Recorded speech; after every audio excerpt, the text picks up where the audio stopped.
Chapter 12. The Search for the Wicked Witch. The soldier with the green whiskers led them through the streets of the Emerald City until they reached the room where the guardian of the gates lived.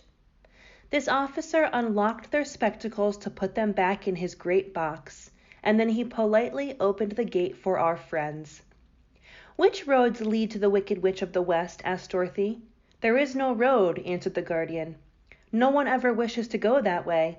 "How then are we to find her?" inquired the girl.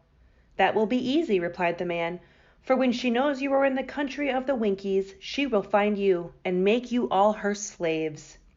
"Perhaps not," said the Scarecrow, "for we mean to destroy her." "Oh, that is different," said the guardian of the gates. "No one has ever destroyed her before, so I naturally thought she would make slaves of you, as she has all the rest. But take care, for she is wicked and fierce, and may not allow you to destroy her. Keep to the west where the sun sets, and you cannot fail to find her."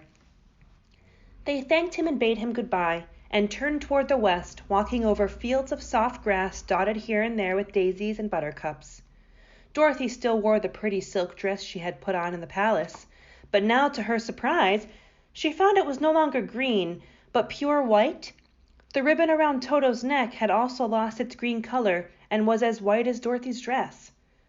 The Emerald City was soon left far behind, and they advanced till the ground became rougher and hillier, for there were no farms nor houses in this country of the West.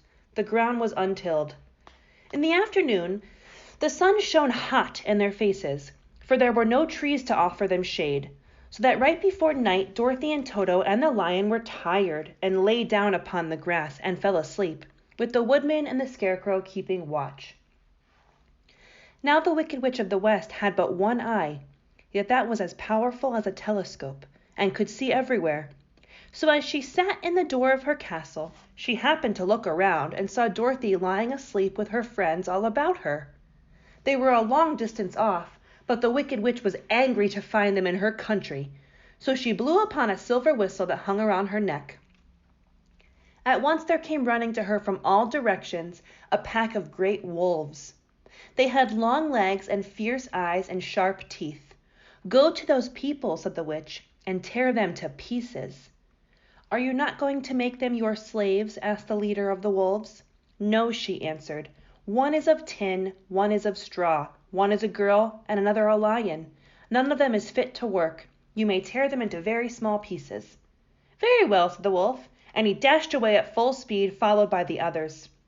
It was lucky the Scarecrow and the woodman were wide awake and heard them coming. "This is my fight," said the woodman. "Get behind me, and I will meet them as they come." He seized his axe, which he had made very sharp, and as the leader of the wolves came upon the Tin Woodman, he swung his arm and chopped the wolf's head from its body, so that it immediately died. As soon as he could raise his axe, another wolf came up, and he also fell under the sharp edge of the Tin Woodman's weapon.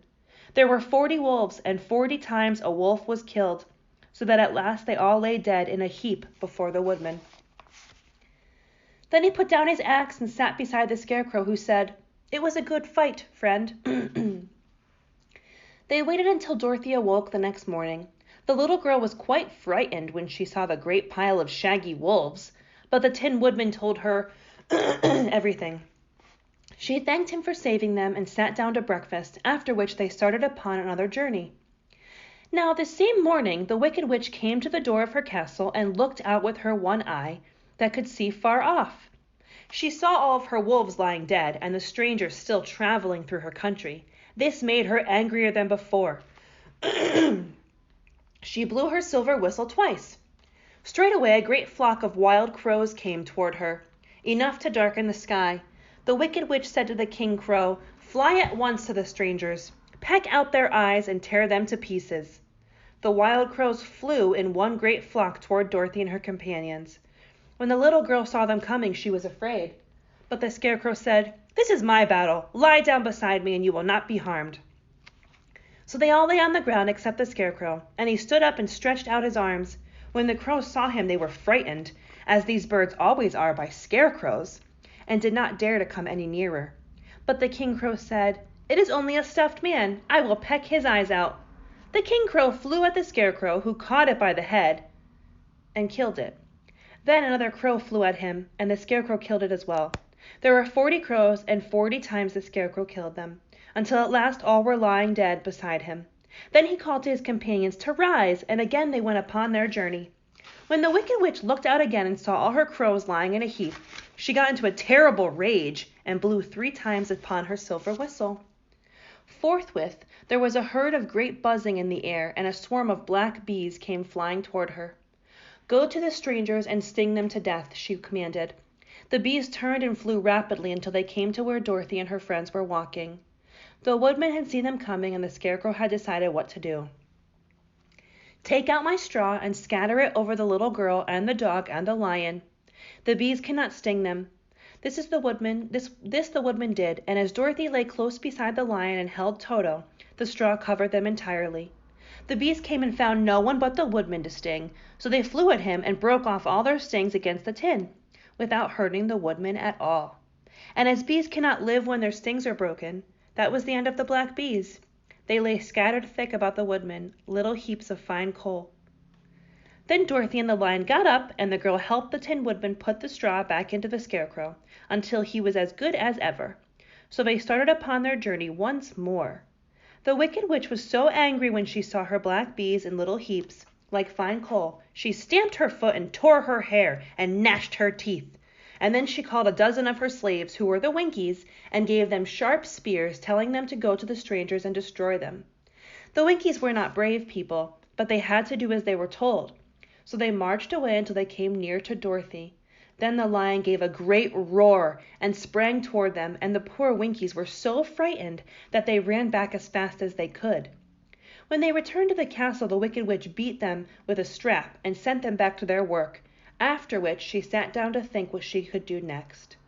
She could not understand how all of her plans to destroy these strangers had failed, but she was a powerful witch, as well as a wicked one, and she soon made up her mind how to act. There was in her cupboard a golden cap, with a circle of diamonds and rubies running around it. The golden cap had a charm. Whoever owned it could call 3 times upon the winged monkeys, who would obey any order they were given. No person could command these strange creatures more than 3 times. Twice already the Wicked Witch had used the charm of the cap. Once when she had made the Winkies her slaves and set herself to rule their country, the winged monkeys had helped her do that. The second time was when she had fought against the great Oz and driven him out of the land of the West. The winged monkeys had also helped her in doing this. Only once more could she use this golden cap, for which reason she did not like to do until all of her other powers were exhausted. But now that her fierce wolves, her wild crows, and her stinging bees were gone, and her slaves had been scared, she saw there was only one way to destroy Dorothy and her friends. So the Wicked Witch took the golden cap from her cupboard and placed it upon her head. Then she stood upon her left foot and said, "Epi pepi kaki." Next she stood upon her right foot and said, "Hilo holo hello." After this she stood upon both feet and cried in a loud voice, "Zizzy zuzzy zik." Now the charm began to work. The sky was darkened and a low rumbling sound was heard in the air. There was a rushing of many wings, a great chattering and laughing, and the sun came out of the dark sky to show the Wicked Witch surrounded by a crowd of monkeys, each with a pair of immense and powerful wings on his shoulders. One, much bigger than the others, seemed to be their leader. He flew close to the witch and said, "You have called us for the 3rd and last time. What do you command?" "Go to the strangers who are within my land and destroy them all, except the lion," she said. "Bring that beast to me, for I have a mind to harness him like a horse and make him work." "Your commands shall be obeyed," said the leader, and then, with a great deal of chattering, the winged monkeys flew away to the place where Dorothy and her friends were walking.